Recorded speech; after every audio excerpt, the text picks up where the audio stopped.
Сәлеметсіздер ме оқушылар? 4-ші сынып математика сабағы. 1-ші бөлім бір таңбалы санға көбейту және бөлу. 24-ші сабақ. Сабақтың тақырыбы 10, 100, 1000 сандарына қалдықпен бөлу. Бұл сабақта сен 100, 10, 1000 сандарына қалдықпен бөлуді үйренесің. Бірінші тапсырмаға назар аудар. Санды 10, 100 және 1000-ға қалай бөлуге болатынын есіңе түсір. Өрнектерді қандай екі топқа бөлуге болады? Берілген өрнектерге назар аудар.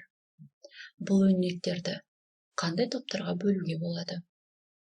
Олай болса, топқа бөліп көрейік. Бұл өрнектерді екі топқа бөліп қарастыруға болады. Бірінші топ 10-ға және 1000-ға қалдықсыз бөлінетін өрнектер. Екінші топ 10-ға, 100-ге, 1000-ға қалдықпен бөлінетін өрнектер. Олай болса, осы өрнектердің мәнін бірге есептейік.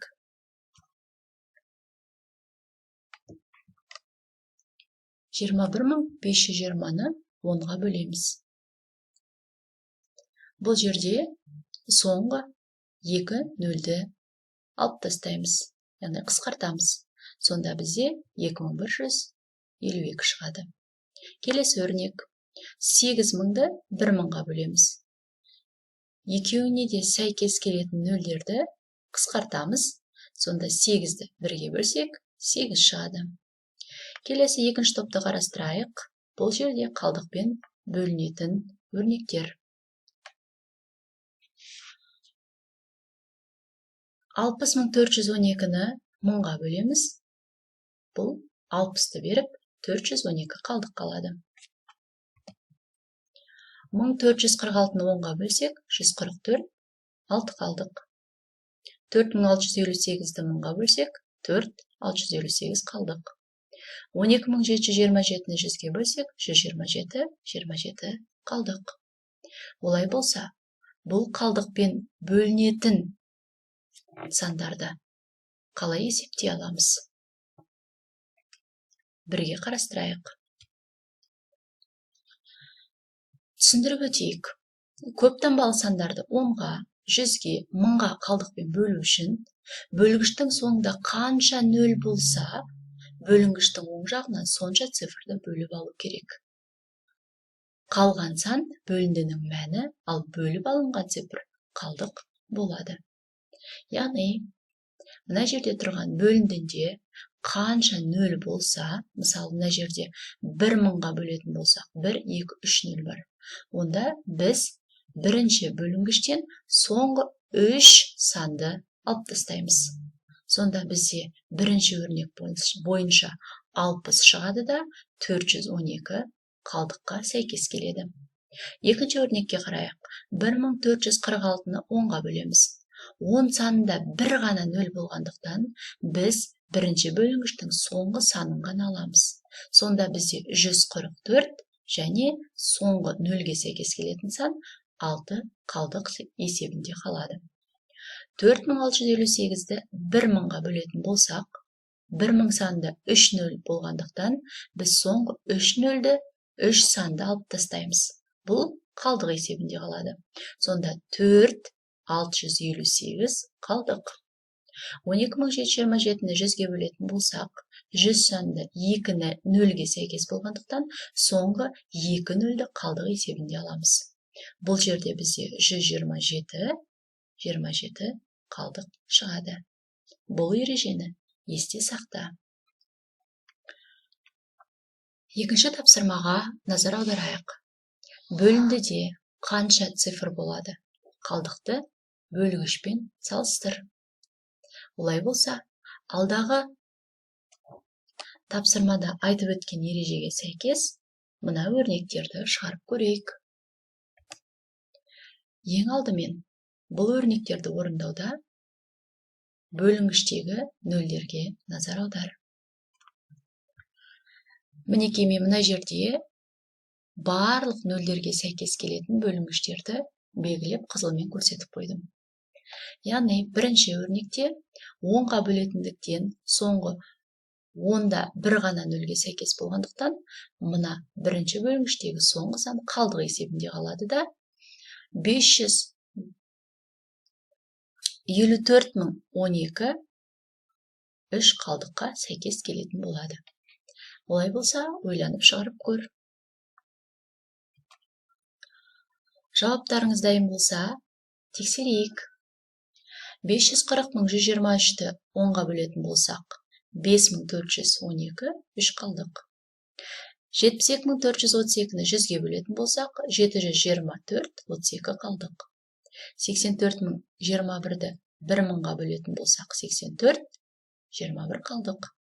63.123-ті 10.000-ға бөлетін болсақ, 63.123 қалдыққа сәйкес келеді. Әрі қарай жалғастырайық. 873.124-ті 10-ға бөлетін болсақ, 87.312 4 қалдық. 405.123-ті 100-ге бөлетін болсақ, 4051 23 қалдық. 824.000-ді 900-ге бөлетін болсақ, 1824 900 қалдық. 217.000-ді 10.000-ға бөлетін болсақ, 21 700 қалдыққа сәйкес келеді. Сіздерге түсінікті болды деген ойдамын. Үшінші тапсырма. Есептейік. 45.000 бөлінген 10 қосылған 50. 3599 қосылған 101 жақша ішінде бөлінген 100. 62 көбейтілген 9, азайтылған 928 бөлу 2. Олай болса, қарастырайық. Өз жауаптарыңызды тексеріп көріңіздер. Келесі бағанға назар аударамыз. 567 азайтылған 623 бөлінген 7 қосылған 13. 825 көбейтілген 1000 бөлінген 10. 100.000 бөлінген 100 бөлінген 100. Жауаптарымызды тексерейік. Барлық жауаптарыңыз сәйкес келді деген ойдамын. Әрі қарай жалғастырайық. Төртінші тапсырма. Математика күнделікті өмірде деп аталады. Бұл тапсырманың шартын оқулық бойынша қарап шығайық. Әуе рейсіне 2 отбасы тіркелді. Бір отбасында 5 адам, ал екіншісінде 4 адам бар. Олардың әрқайсысы жүк бөліміне 2 жол сөмкеден тапсырды. Егер бір жол сөмке 12 килограмм тартатын болса, тапсырылған жүктің барлық салмағы қанша килограмм болды? Шартын құрастырып көрейік. Бір отбасы 2 шабаданнан 5 адам. Қанша килограмм табу керек? Екінші отбасы 2 шабаданнан 4 адам. Қанша килограмм? Бір шабадан 12 килограмм болса, 2 отбасының тапсырған барлық шабадандардың өлшемі қанша? Олай болса шығарайық. Ең алдымен 2-ні 5-ке көбейтеміз, оны 12-ке көбейтеміз. Бұл бізде 120 килограммды береді. Бұл бірінші отбасының тапсырған шабадандар саны. Келесі 2-ні 4-ке көбейтіп, оны 12-ке көбейтеміз. Бұл 96 килограммды беріп, бұл екінші отбасының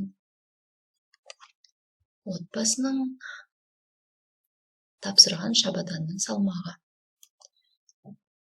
Келесі үшінші амал бізде 120-ны 96-ға қосамыз, 216 килограммды беріп, бұл барлық салмақты береді. Жауабы барлық тапсырылған жүк 216 килограмм болды. Тамаша, әрі қарай жалғастырайық. 4-ші тапсырманың жалғасы. Ұшаққа балалар билеті 198 евро тұрады, ал үлкендер билеті 2 есе қымбат. 2 үлкен және 3 баладан тұратын отбасына билет сатып алу үшін қанша евро төлеу керек? евроның қандай қағаз ақшалармен есептеуге болады?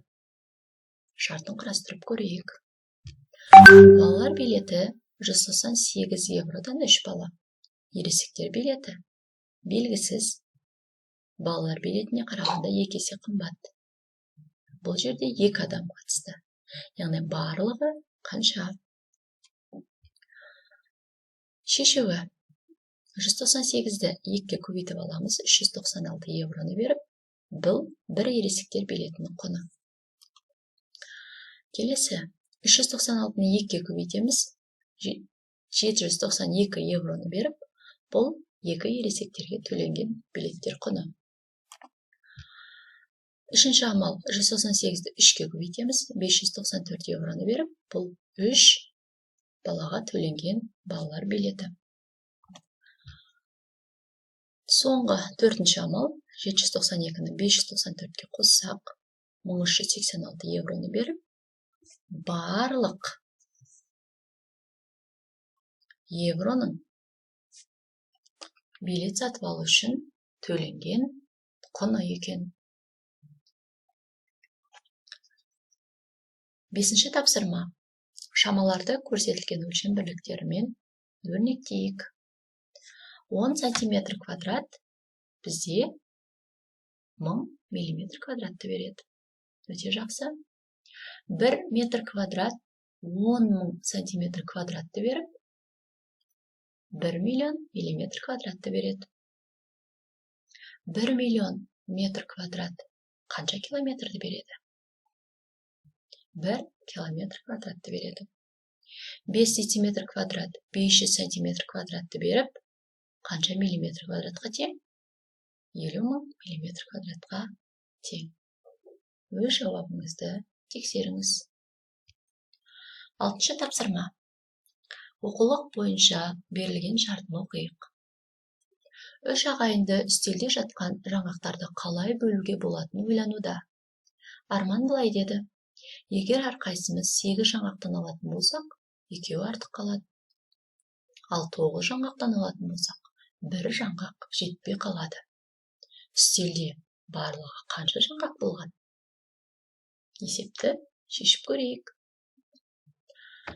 8 жаңғақтан болса 2 қалады, ал 9 жаңғақтан алса 1 жетпей қалады. Барлығы 3 ағайынды. Бірінші амал. 3-ті 8-ге көбейтеміз, 24 болады. 24-ге 2-ні қоссақ, 26 жаңғақ болған. Екінші, біреу жетпей қалатын жағдайда 3-ті 9-ға көбейтеміз, 27, 27-тен 1-ді азайтамыз, 26. Үстелде, яғни барлығы 26 жаңғақ. 7-ші тапсырма. Тапсырманы орында. Сәуле квадраттық коптерге ақша жинап жүр. Егер ақшасы жетпей қалатын болса, үлкен ағасы ақша қосып беруге уәде берді. Қай модельді сатып алуға ақшасы жетеді? Басқа модельдерді сатып алу үшін қанша ақша қосу керек? Сәуленің ақшасы мына жерде көрсетілген. Онда барлығы 100, 20 және 50 евро бар. Барлығы 170. Квадрокоптердің нұсқалары: бірінші модель 165 евро, екінші модель 192 евро, үшінші модель 210 евро тұрады. Шартын қарастырып көрейік.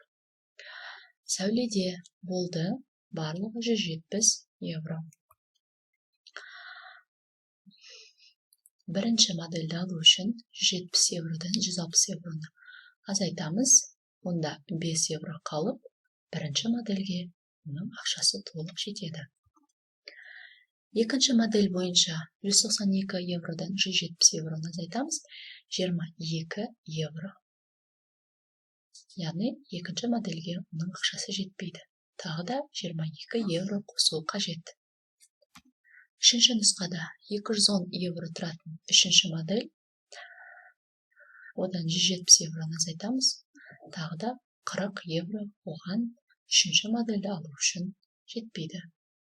Егерде 40 евро немесе 22 евро ағасы қосатын болса, барлық модельдерді алуға оның ақшасы жеткілікті болады. 8-ші тапсырма, 94-ші бет. Оқулық бойынша берілгеніне назар аударайық. 5-ке бөліну үшін келесі сандардың әрқайсысына қандай ең кіші санды қосу қажет? Берілген сандар 1123, 560.112, 300.588, 583. Шығарып көрейік. Бірінші, 1123-ке 2-ні қоссақ, 1125 болады. 1125-ті 5-ке бөлінеді, 225 шығады. Келесі, 560.112-ге 3-ті қосамыз, 560.115 болады. Оны 5-ке бөлсек, 112.023 шығады. Үшінші санымыз 300.583-ке 2-ні қосамыз, 300.585 болып, оны 5-ке бөлсек, 60.117-ні құрайды екен. Өзің де осыған ұқсас тапсырма құрастырып көр. 8-ші тапсырма.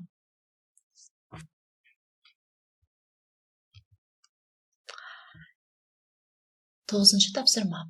Соңғы үй тапсырмасы. Есепте.